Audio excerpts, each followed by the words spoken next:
Habeas corpus, remédio heróico, medida liberatória, extremamente importante. Primeiro ponto, é uma ação autônoma de impugnação, de status constitucional, tá? Habeas corpus é uma ação autônoma de impugnação. Qual que é a tutela do habeas corpus? Liberdade de ir e vir. Então, toda vez que alguém estiver sofrendo coação ou violência à sua liberdade de ir e vir, será cabível a medida do habeas corpus. O habeas corpus pode ser preventivo, em relação à liberdade de ir e vir, ou liberatório. O que isso significa?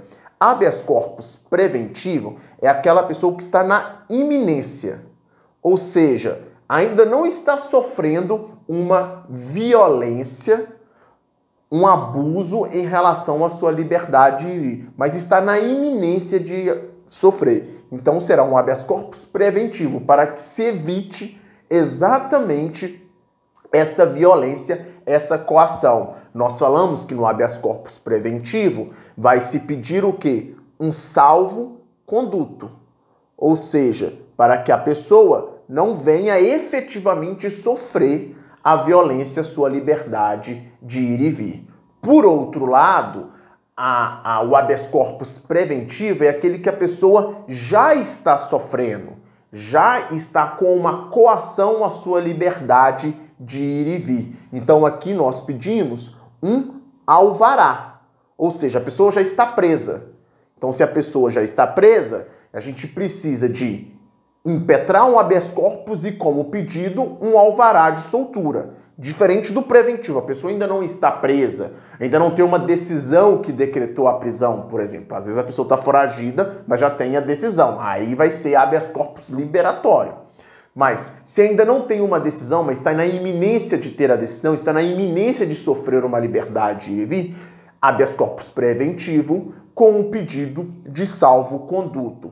Lembrando que o habeas corpus, no âmbito da liberdade de ir e vir, ele somente quando essa liberdade for diretamente impactada. Tanto é que nós temos súmulas do STF 693 e 695 que afasta o uso do habeas corpus quando a liberdade não está diretamente impactada, diretamente com possibilidade de ser impactada. Por exemplo, se no processo há condenação somente da pena de multa, não tem condenação por pena privativa de liberdade, não há possibilidade de se impetrar habeas corpus, porque a pena de multa não significa risco à liberdade de ir e vir. Nós sabemos que não existe prisão por dívida no Brasil, com a exceção da pensão alimentícia, mas não é o caso aqui tratado. Então, se a pena somente é de multa, não há que se falar em habeas corpus, porque não tem risco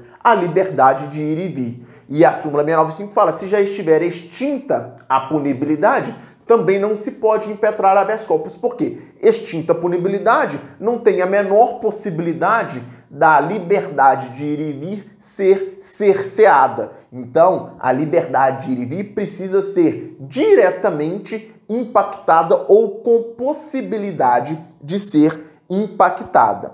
Bom, é muito importante saber que a ação do habeas corpus é uma ação autônoma e com impossibilidade de dilação probatória. O que isso significa?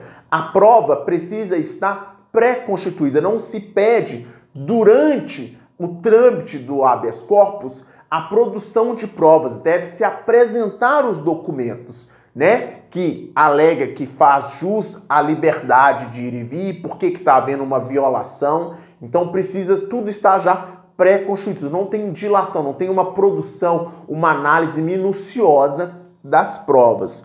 Outro ponto importante é a competência, como que funciona a competência do habeas corpus.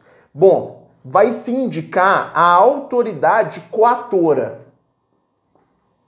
O que é a autoridade coatora? A pessoa responsável pela violação, pela coação à liberdade de ir e vir. E a partir dessa autoridade coatora, o órgão competente é o superior hierárquico. Então vamos lá, se a autoridade coatora é um juiz de direito, A competência será de quem? Do Tribunal de Justiça, em nível estadual, ou do Tribunal Regional Federal, se o juiz for um juiz federal. E assim sucessivamente. Se a autoridade coatora é um desembargador, nós teremos a competência para trâmite do habeas corpus os tribunais superiores, o STJ, por exemplo, né? Se a autoridade coatora já é um ministro do STJ, aqui será do STF. Então, muita atenção quanto a isso. A competência para trâmite do habeas corpus será a partir da autoridade